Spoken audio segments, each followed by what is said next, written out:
Hello everybody, I'm Maxi. Welcome to a new episode. I'm still not used to the fact that it has become popular to talk about China so positively. And now I'm seeing a new trend, and that is talking about sending kids here to China, to let kids grow up here, to attend the public schools here, to get the mandatory education here. Because it seems like the system here actually produces a lot of high achievers who can actually do the job instead of just talking about the leadership. And many of the people who now talk about sending their kids here are from places we used to think have better education, like Western Europe. Well, I do think China's mandatory education plus high school has a very good side. It can lay a very solid foundation on math and natural sciences. And being nerdy are usually a popular trait here instead of discriminated against. And I actually think speaking Chinese natively makes math much easier. I have another video talking about this, you can check that one. But China's education system also has some very serious problems. There is a reason why there are so many well-off Chinese families sending their young kids to other countries to study. So, in today's episode, I'm going to talk about some serious problems that the Chinese education system has. Hope this can make you make a better choice if you are considering sending your kids or future kids to China to study and grow up. Okay, so the first problem I think China's education system has is that the sex education here is basically zero. Well, I mean, if you study biology in high school, at least you know how new humans are created. But anything related to romance, intimate relationships, how to deal with sex, how to talk with people when talking about sex, and what to keep in mind, all of these are basically zero. This is actually not only a problem of the schools here, it's a problem of the whole society. Topics like these are usually avoided or even frowned upon. Schools and teachers usually don't like it when they see girls and boys getting too close or spend too much time together. We have a concept called 早恋. Its literal meaning basically is romantic relationships that come too early. Usually when people say you should not have this, they mean you should not have any romantic relationship before you graduate from high school. Some parents even think you should not have any before you get your bachelor's degree. It depends on which degree your family sees as the minimal degree. They think you should devote all your energy, all your time, all your life in study to get the job done first. It's almost as if sex and romantic life are not part of you, but an outside gadget that you can add on and turn on at an appropriate time you choose. But what's ridiculous is that right after your graduation, they start to be like, when are you going to find someone to get married and create a grandkid for us? Why is it taking so long? It's almost like the time slot for you to have a relationship is only like 2 seconds right after your graduation. And all these are still only within the cis heterosexual framework. Anything outside that framework, you don't need to imagine. But can this prevent most students from having a romantic relationship that comes too early? No. And when schools and parents don't teach anything about sex, where do they learn it from? Porn and some myth spread by their friends. And do most of them know how to do it safely? No. But fortunately, China's society in general is quite restrained on sex, and parents are paying a lot of attention on this stuff, so you don't see many teenage moms.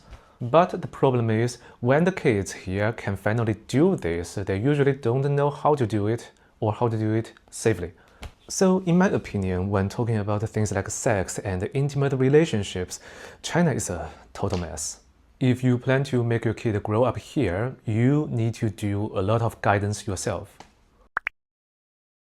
Okay, the second problem is the education system here basically doesn't teach critical thinking at all. It doesn't reward critical thinking at all.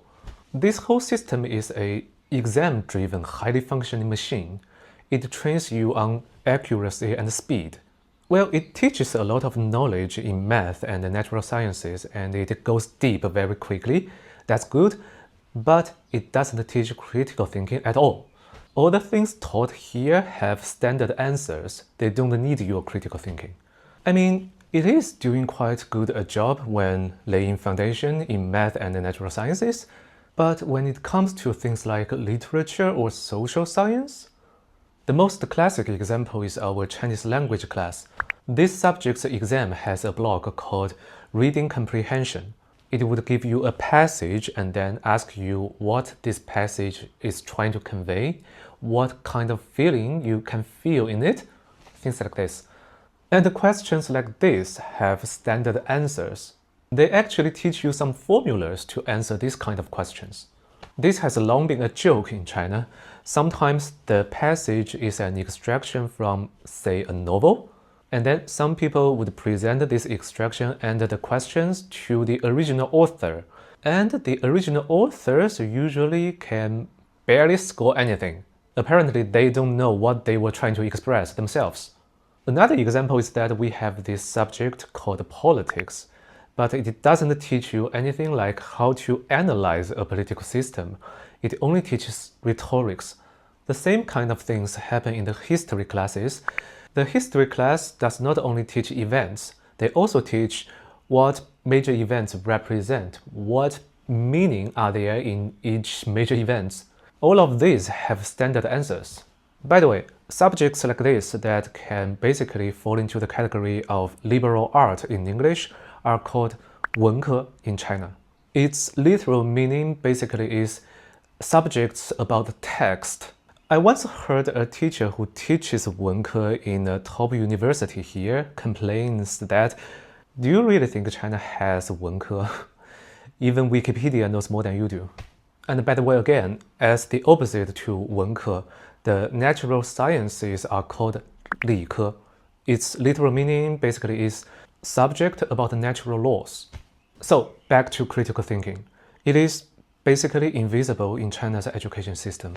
And if you tend to show a lot of critical thinking from a young age and keeps talking loudly about your critical thinking, usually you are seen as a troublemaker.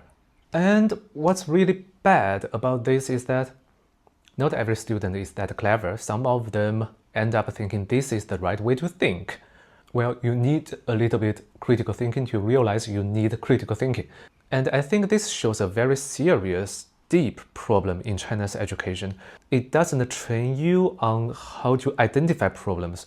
It only trains you on how to solve problems that are given to you through methods that are given to you. It doesn't care that much about your development as an individual. It only trains you to be a well-functioning component of a machine. Okay, the third thing that I think is really bad in China's education is that it teaches bureaucratic culture from a very young age. Well, we don't have a subject teaching bureaucratic culture, but we have a thing called class cadre. In Chinese, that's 班干部. Basically, they are a bunch of appointed bureaucrats among the students of a class. Every position has a specific function and responsibility and some privilege. This is framed as an honor, but I really think it's deeply problematic. By the way, schools in China usually have fixed classes. You don't go to different classes to study different subjects. You are always studying with the same bunch of classmates.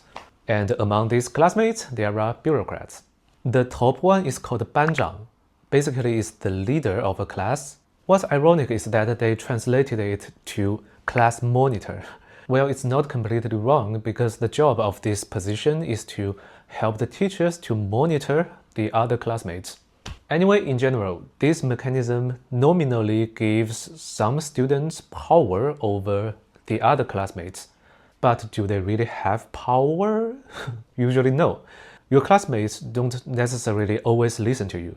So a lot of ridiculous things can happen in this.